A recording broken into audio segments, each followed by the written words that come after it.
আসসালামু আলাইকুম সম্মানিত ভিউয়ার্স। আজ আমরা কথা বলবো কনস্ট্রাকশন অ্যাডমিক্সচারের একটা প্রকারের খুবই গুরুত্বপূর্ণ একটি পার্ট এক্সিলেটিং অ্যাডমিক্সচার নিয়ে। এক্সিলেটিং অ্যাডমিক্সচার সম্পর্কে আজকে আমরা আপনাদেরকে জানানোর চেষ্টা করব।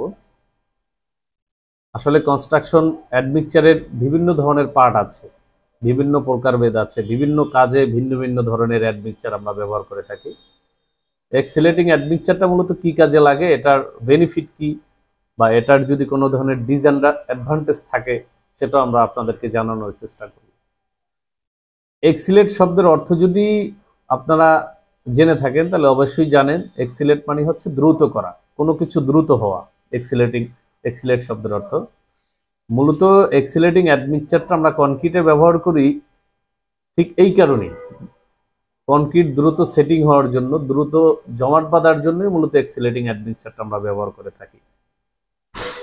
এর কারণ হচ্ছে অনেক সময় আমরা যখন কনক্রিট কাজ করি, অনেক সময় আমাদের কনক্রিট দ্রুত জমাটবদ্ধতার প্রয়োজন হয়, দ্রুত শক্তি অর্জনের প্রয়োজন হয়।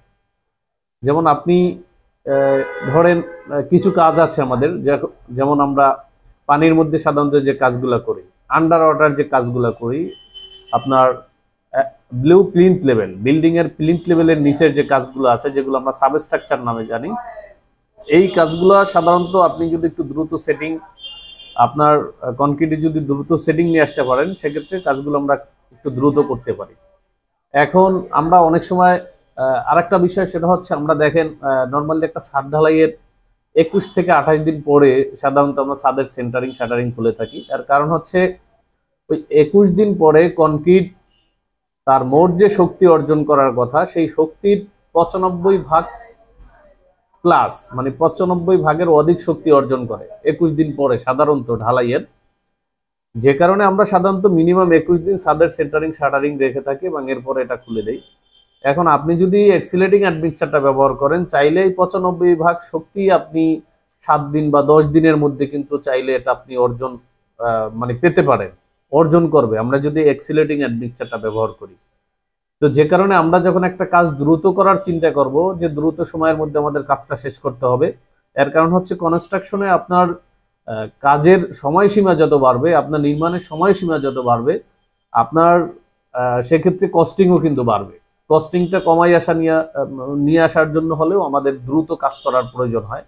আপনি যদি এক্সিলেটিং অ্যাডমিক্সচারটা ব্যবহার করেন আপনার ছাদ ঢালাইয়ের ক্ষেত্রে, সেক্ষেত্রে আপনি 1 সপ্তাহ বা 10 দিন, সর্বোচ্চ 10-12 দিনের মধ্যে আপনি সেন্টারিং শাটারিং খুলে দিতে পারবেন। এর কারণ হচ্ছে এই সময়টার মধ্যে কনক্রিট তার 95 ভাগের অধিক শক্তি অর্জন করবে, যদি আমরা এক্সিলেটিং অ্যাডমিক্সচারটা সঠিক নিয়মে বা সঠিক অ্যাডমিক্সচারটা আমরা যদি ব্যবহার করি।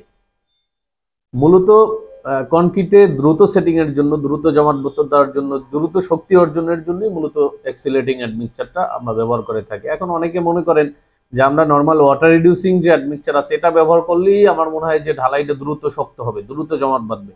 ওয়াটার রিডিউসিং অ্যাডমিক্সচার কখনোই কিন্তু আপনার ঢালাইকে দ্রুত জমাট বাঁধাবে না।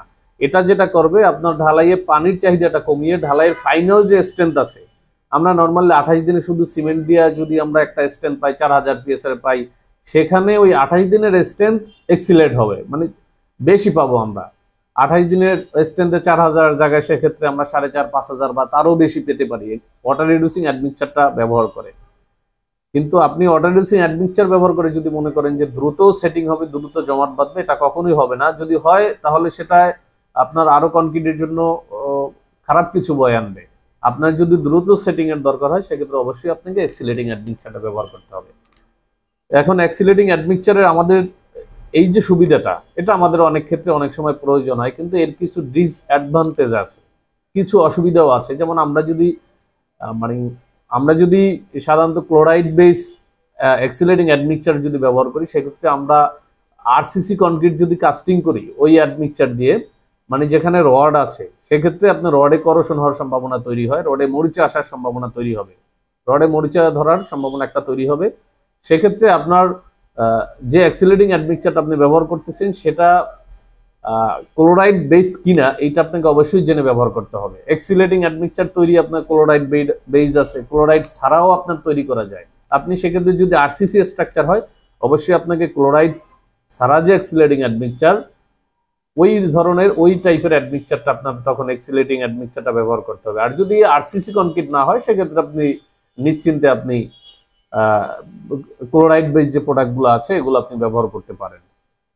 তো যাই হোক, এর বাইরেও যদি আপনাদের কোনো কোশ্চেন থাকে আপনারা কমেন্টস বক্সে জানিয়ে দিবেন, আমরা চেষ্টা করবো আপনাদেরকে উত্তর প্রদান করার জন্য।